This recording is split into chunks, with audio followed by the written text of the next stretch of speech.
গণবিক্ষোভের মুখে পদত্যাগ করে ভারতে পালিয়ে আশ্রয় নিয়েছেন বাংলাদেশের সাবেক প্রধানমন্ত্রী শেখ হাসিনা। এক মাসের বেশি সময় ধরে ভারতে অবস্থান করা সাবেক এই প্রধানমন্ত্রীকে দেশে ফিরিয়ে আনার দাবি এখন তুঙ্গে। বাংলাদেশের আন্তর্জাতিক অপরাধ ট্রাইব্যুনালের প্রধান প্রসিকিউটর শেখ হাসিনাকে বাংলাদেশে ফিরিয়ে আনার আইনি প্রক্রিয়া শুরু হয়েছে বলে জানানোর পর এই দাবিটি সুনির্দিষ্ট আইনি রূপ নিয়েছে।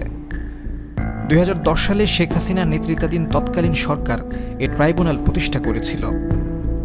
শেখ হাসিনার বিরুদ্ধে আইসিটি ট্রাইব্যুনালে গণহত্যা ও মানবতা বিরোধী অপরাধের অভিযোগ দায়ের করা হয়েছে।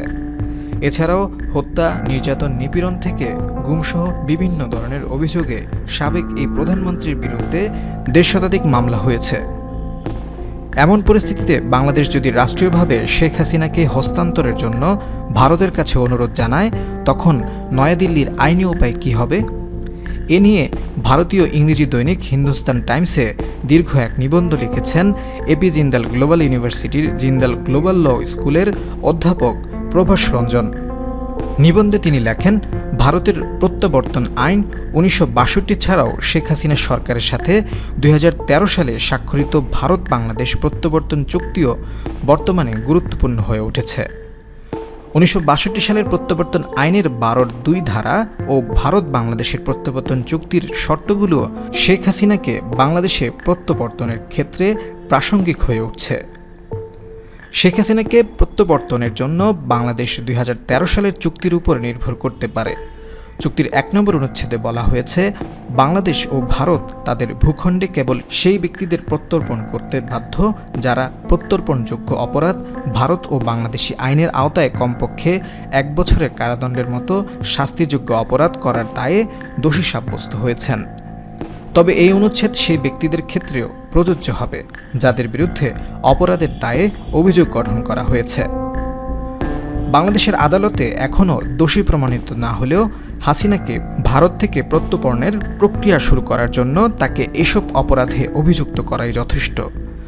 এছাড়া ভারত বাংলাদেশ প্রত্যর্পণ চুক্তির অনুচ্ছেদ 10(3) আওতায় প্রত্যর্পণ চাওয়ার জন্য অনুরোধকারী রাষ্ট্রের পক্ষে উপযুক্ত কর্তৃপক্ষের জারি করা গ্রেপ্তারি পরোয়ানাও যথেষ্ট। এক্ষেত্রে অনুরোধ জানানো রাষ্ট্রের কাছে সংঘটিত অপরাধের প্রমাণ শেয়ার করার দরকার নেই। 2016 সালে চুক্তিতে আনা একটি সংশোধনীর কারণে এটির দরকার নেই।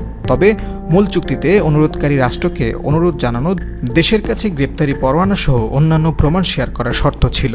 অভিযুক্তদের প্রত্যর্পণ ত্বরান্বিত করার জন্য 2016 সালে অপরাধের প্রমাণ শেয়ার করার প্রয়োজনীয়তা বাতিল করা হয়, যে কারণে বাংলাদেশ এ ধরনের অনুরোধ করলে শেখ হাসিনাকে হস্তান্তর করার আইনি বাধ্যবাধকতা রয়েছে ভারতের। তবে ভারত বাংলাদেশ প্রত্যর্পণ চুক্তিতে কোনো ব্যক্তিকে প্রত্যর্পণের ক্ষেত্রে কিছু ব্যতিক্রম বিধানও রয়েছে। প্রথমত, 6 নম্বর অনুচ্ছেদে অপরাধী ব্যক্তি যদি রাজনৈতিক নেতা হন, তাহলে তার প্রত্যর্পণ প্রত্যাখ্যান করা যেতে পারে।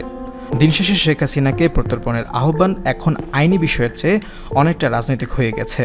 তবে ভারত যে সিদ্ধান্তই গ্রহণ করুক না কেন, তাদের রাজনৈতিক চাহিদা পূরণ এবং যে কোনো সিদ্ধান্তের ন্যায্যতার জন্য আন্তর্জাতিক আইনের ভাষাকে দক্ষতার সাথে ব্যবহার করা উচিত।